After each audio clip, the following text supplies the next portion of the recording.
فإليكم القصة التي بعنوان العميل.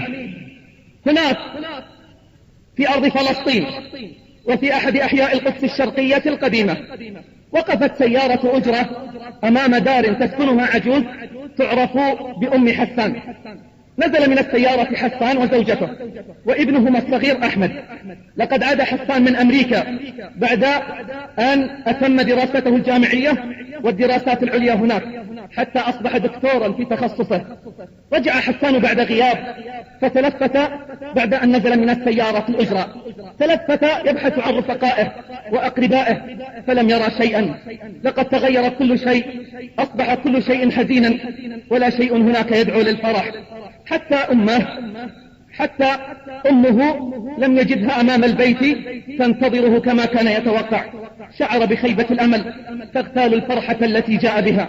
نفس البيت الصغير والشوارع الضيقة، إلا أنه لاحظ الدماء التي لطخت الجدران من حوله، فغض الطرف عنها وغض الطرف عن الجدران المهدمة والنوافذ المحطمة، وغض الطرف عن مستوطنات اليهود التي أصبحت ملاصقة لداره.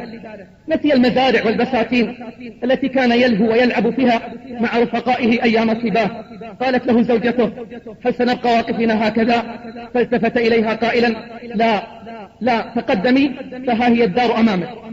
دخل حسان وزوجته وابنهما أحمد فوجد أمه مقعدة على كرسي وقد أعياها المرض، قبل يديها ورأسها وكذا فعلت زوجته. أما أحمد فوقف بعيدا ولم يتقدم، فنادته الجدة: تعال يا أحمد، تعال يا أحمد، وأخرجت له حلوى وقالت له: هذه حلوى فلسطين يا أحمد، هذه حلوى فلسطين يا أحمد. تقدم أحمد إلى أحضان جدته فضمته إلى صدرها وهي تبكي وتقول له: هذه أرضك يا صغيري وها قد عدت إليها. لم يشعر حسان بأن أمه قد فرحت بقدومه كثيرا، لكنه فرح لأنها وجدت في أحمد ما يسليها. بعد أيام قدم الدكتور حسان أوراقه إلى شركة عالمية في القدس الغربية يمتلكها اليهود، وتم قبوله وأصبح يعمل مخلصا لليهود. كما تقدم إلى إحدى قنوات الأخبار ليعمل كمحلل سياسي وخبير في شؤون المنطقة. ومرت الأيام، كبر أحمد وقرر حسان وزوجته أن يلحقاه بمدرسة أجنبية داخلية، لكن الجدة رفضت وأصرت أن يلتحق بمدرسة القرية، وأمام إصرارها وافق حسان. فرح أحمد الذي أحب جدته وأحب حكاياتها، فهو لن يغيب عنها بعد اليوم. ومع بداية الدراسة حمل أحمد حقيبته وسار إلى المدرسة ليبدأ صفحة جديدة من حياته. تعرف خلالها على العديد من الرفقاء، عاش خلالها الكثير من القصص الحزينة التي يسمعها كل يوم. كان يسمع أخبار رفقائه الصغار: محمد لن يعود إلى المدرسة فقد قتل اليهود أباه وهو الآن يعمل لينفق على أسرته. وائل أصيب برصاص الاحتلال وإصابته خطيرة وربما لن يعود إلى المدرسة مرة ثانية. مازن هدم اليهود منزلهم وهو يبكي كلما تذكر ذلك. حازم أصيب بانهيار عصبي فقد قتل اليهود جميع أفراد أسرته أمام عينيه. قصص وقصص لم يتحملها قلب أحمد والذي عاش في أمريكا سنوات عمره الأولى. وفي يوم من الأيام عاد حسان إلى منزله فوجد أحمد حزينا شارد الذهن يفكر. ناداه فلم يجب، فاقترب منه حتى انتبه.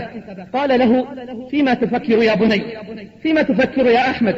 التفت إلى أبيه وقال في براءة: أبي، ماذا تعني كلمة عميل؟ أبي، ماذا تعني كلمة عميل؟ التفت إليه الأب وقال: لماذا تسأل يا أحمد؟ قال في تردد وخوف: الأطفال في المدرسة يقولون لي إن أباك عميل لليهود، إن أباك عميل لليهود. فغضب حسان ثم ابتسم ابتسامة صفراء وقال: لا عليك يا أحمد، إنهم يحسدون أباك ويحقدون عليك، فأنت ابن الدكتور الذي كافح وناضل من أجل العلم حتى عاد بالدكتوراه والمكانة المرموقة في المجتمع. ثم قال: لا تلتفت إلى ما يقول هؤلاء الأوغاد، وغدا سوف أقدم أوراقك إلى المدرسة الأجنبية فهناك التعليم أفضل يا أحمد. أجاب أحمد بسرعة قائلا: لا يا أبي، لا أريد أن أكون مع أحفاد القردة والخنازير، لا أريد أن أكون مع أحفاد القردة والخنازير. فقال الأب: ومن قال أنهم أحفاد القردة والخنازير؟ قال أحمد: المعلم دائما يردد هذه العبارة ويقول إن القرآن وصف اليهود بهذا الوصف. فقال الأب: القرآن وصف اليهود الذين ظهروا في زمن موسى عليه السلام بهذا الوصف، أما اليهود اليوم فهم أكثر حضارة ورقيا من المسلمين أنفسهم. فقال أحمد: لكنهم اغتصبوا أرضنا يا أبي، وسفكوا دماء شعبنا، ويريدون أن يهدموا المسجد الأقصى. فقال الأب: كفى يا أحمد كفى. قالها غاضبا، ثم قال: هذا كذب، ويبدو أن المعلمة قد أفسدت، لن تذهب إلى المدرسة بعد اليوم. في اليوم التالي عاد حسان إلى المنزل في الظهيرة بعد معاناة شديدة مع الحصار ونقاط التفتيش. ألقى بجسده على السرير، لكنه سرعان ما قام مذعورا، فلقد سمع صوت ارتطام وانكسار لأحد النوافذ. خرج مسرعا وقد بلغ منه الغضب مبلغا عظيما، فوجد أطفال الحجارة يرمون جنود الاحتلال ويختبئون خلف المنازل القريبة. صرخ فيهم: أيها الأوغاد ابتعدوا من هنا، وراح يرميهم بالحجارة. هرب الأطفال من أمامه إلا طفلا واحدا انطلق نحوه وهو يصيح: أبي، هؤلاء ليسوا بأوغاد، هؤلاء ليسوا بأوغاد، الأوغاد هناك، الأوغاد والأعداء هناك من خلفك يا أبي، الأعداء هم اليهود أحفاد القردة والخنازير.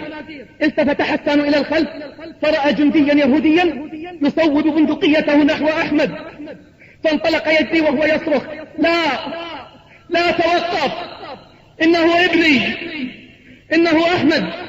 لكن الرصاصة انطلقت لتستقر في صدر أحمد الذي سقط بين يدي أبيه، وما هي إلا لحظات، وإذا بضربة بعقب البندقية من الجندي اليهودي تهوي على رأس حسان تصرعه بجانب ابنه، فغاب عن الوعي.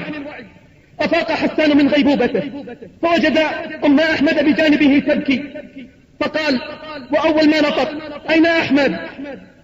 أين أحمد؟ كانت الإجابة: أحمد في المستشفى وحالته خطيرة جدا. جرت الدموع على خده وأغمض عينيه وراح يتذكر صورا من الماضي البعيد. ها هي صورة جده الذي قتله اليهود، وتذكر صورة أبيه الذي غيبته السجون، وتذكر أصحابه الذين غابوا أو غيبوا فلم يجدهم عندما عاد.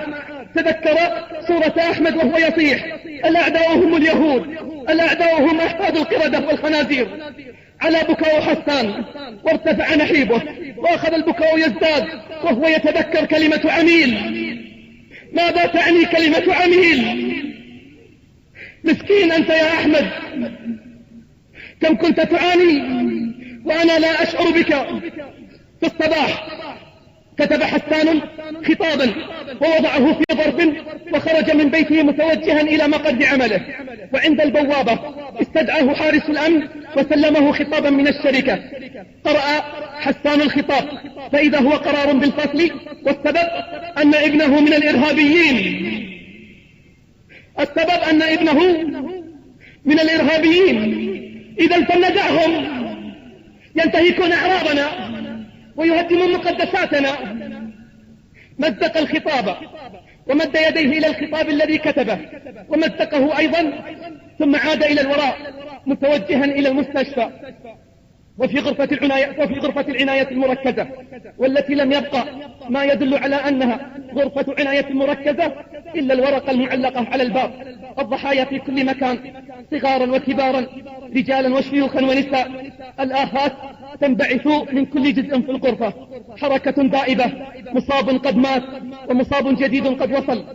توجه نحو أحمد، وجده في غيبوبة تامة، لكنه قد وجد على وجهه ابتسامة لم يرها عليه منذ زمن طويل. وجد على وجهه ابتسامة لم يرها على وجهه منذ زمن طويل. جرت الدموع حارة على عينيه وشعر بحرها. تذكر أحمد صغيرا وهو يقول له: حدثني يا أبي عن فلسطين، حدثني عن الأقصى ومصر الرسول. متى يا أبي نعود؟ متى يا أبي نعود إلى أرضنا؟ أكب على وجهه يقبله ويقبل كل ما يصل إليه من جسده. بكى حسان بحرقة وراح يردد: الأعداء هم اليهود، الأعداء هم اليهود. وما لبث أحمد إلا ساعات ومات، وما لبث أحمد إلا ساعات ومات. وخيم الحزن في البيت الصغير، وبكته الجدة بحرقة وألم، وكذا بكته الأم، وبكى معها حسان. مرت أيام وشهور، وفي ليلة مضى نصفها وحسان يتقلب في فراشه ينظر إلى وجه زوجته والتي غابت عنها الابتسامة منذ غاب عنها أحمد. أخذ ينظر إلى الساعة وهي تسير ببطء شديد نحو الساعة 1، وعند تمام 1 قام بهدوء وانسل من الفراش، لبس ملابسه وألقى نظرة أخيرة على زوجته، ووضع بجانبها ظرفا فيه رسالة، ثم خرج من المنزل وقد ارتسمت على شفتيه ابتسامة الرضا.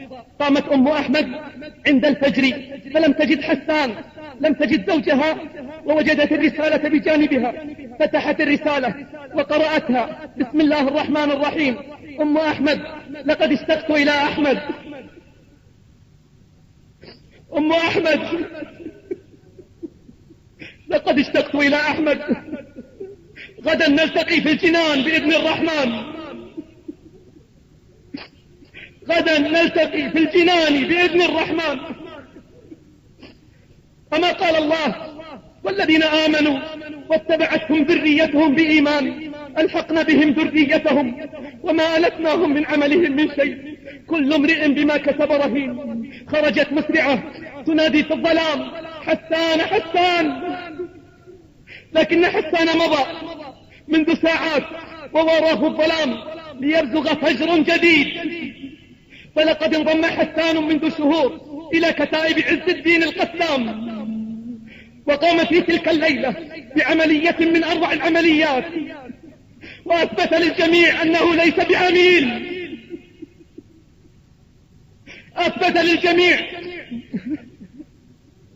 أنه ليس بعميل، بل هو بطل من الأبطال، بل هو بطل من الأبطال. وعندنا مثل حسان كثير، فنحن خير أمة أخرجت للناس، ونحن الذين بايعوا محمدا على الجهاد ما بقينا أبدا. فرجالنا ونساؤنا وأطفالنا وحجارتنا يرددون حول أقصانا: خيبر خيبر يا يهود، خيبر خيبر يا يهود. جيش محمد سوف يعود، وربي سيعود. وقبل أن يصيق الشجر والحجر فلنا في قدسنا وعد ووعود، فلنا في قدسنا وعد ووعود.